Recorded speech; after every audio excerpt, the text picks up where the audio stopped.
आनंद भया मेरी माए सतगुरु में पाया। है क्या मिला? गुरु के सनिध में रहकर क्या मिला? कहते आनंद मिला। आनंद क्या है? मुक्ति। आनंद क्या है? चंचलता की शांति।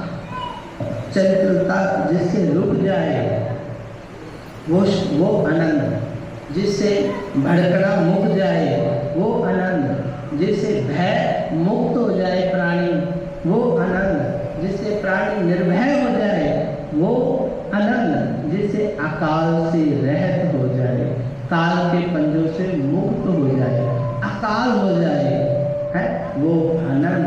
कहते वो आनंद हमें परमात्मा से मिला, ईश्वर से मिला, सतगुरु से मिला। और सतगुरु ने क्या किया? सतगुरु ने हमारा विवाह सतरूपा से करवा दिया, सत स्वरूप से करवा दिया, सत से करवा दिया। ये असत है और ये सत है। ये संसार मिथ्या है और आप सत स्वरूप हो, आप परमात्मा की अंश हो। जब मन शुद्ध हो जाएगा तो महाराज कह रहे आपको निज अनंत संपत्ति की प्राप्ति होगी, सच्चे सुख की प्राप्ति होगी। बिना मुख तो बोलना, बिना करना तो सुनना है, बिना पैरा तो चलना, बिना अखा तो दिखना है। ऐसा अवस्था बन जाएगी फिर आपकी जब आप अपने स्वरूप को जानना शुरू करोगे, अपने अंदर जाना शुरू करोगे। पर अंदर ऐसे नहीं जाया जाएगा, क्योंकि आप जब संसार देख रहे हो अपने मन की ओर से देख रहे हो, अपनी ओर से संसार को देख रहे हो। और अपनी ओर से देखा हुआ संसार जब तक अनुभव में ना आए तो महाराज कहते हैं भड़काता रहता है, आगे आगे खोज के लिए लगाता है। ये नहीं तो ये कर लूँ, ये नहीं तो ये कर लूँ, ये नहीं तो ये कर लूँ, ऐसे भड़काता है। जब आप अपने मन को भीतर ले जाएंगे, अंतःकरण में ले जाएंगे तो महाराज कह रहे अंतर गुरु आराधना। जेहवा सतगुरु नाओ, नेत्री सतगुरु टिकना, श्रवणी सुनना गुरु नाओ। सतगुरु स्थिति रत्या दरगे पाइये ठाओ। कहो नानक कृपा करे जिसनु एवं दे, जग में उत्तम कार्य विरले के पर जिसनु कृपा करे। हाँ, तो कृपा इस मन के द्वारा सत ही होगी। पर महाराज ने मन को सदगुरु को दे दो फिर होगी। जब आप चले जाओगे, शरीर चले जाएगा आपका, आपके विचार चले जाएंगे वहाँ पर और फिर दौड़ेंगे। पर जिससे सारी विचारों की उत्पत्ति हो रही है, मन के कहने से आँख देखती है, मन के कहने से कान सुनते हैं, मन के कहने से जीवा बोलती है, मन के कहने से ये अपने कदम चलते हैं, मन के कहने से ये हाथ काम करते हैं।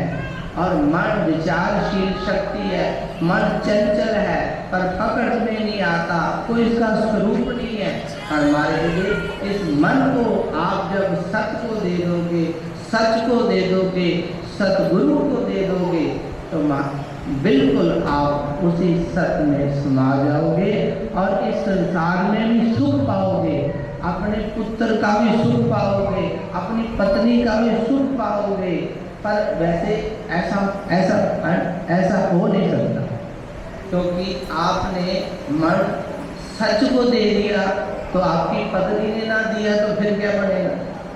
आपने तो सच को दे दिया, सत स्वरूपा के साथ फेरे ले लिए।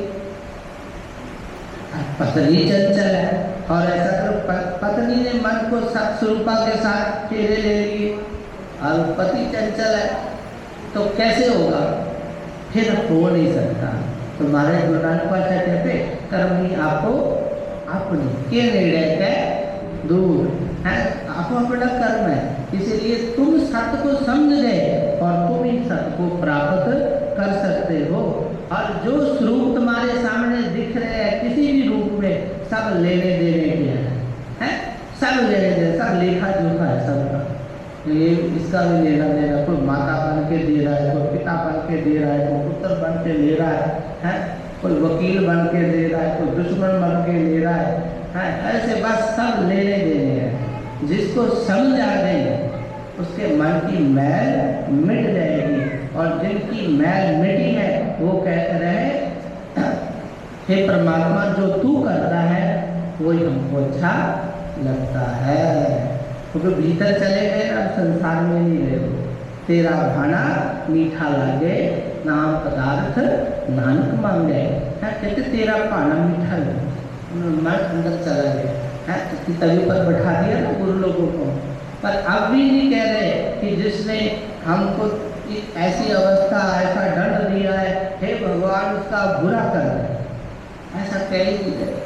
और अपने परमात्मा को कह रहे हैं कि तेरा भाना मीठा लगे, क्योंकि वो मन की संपत्ति को पकड़ चुके हैं। तो जो मन की निज संपत्ति है वो आनंद है, और आनंद आत्मिक स्वरूप हो सकता है, शारीरिक स्वरूप नहीं हो सकता। मन क्या हो सकता है? आत्मिक स्वरूप हो सकता है, पर शारीरिक स्वरूप नहीं हो सकता।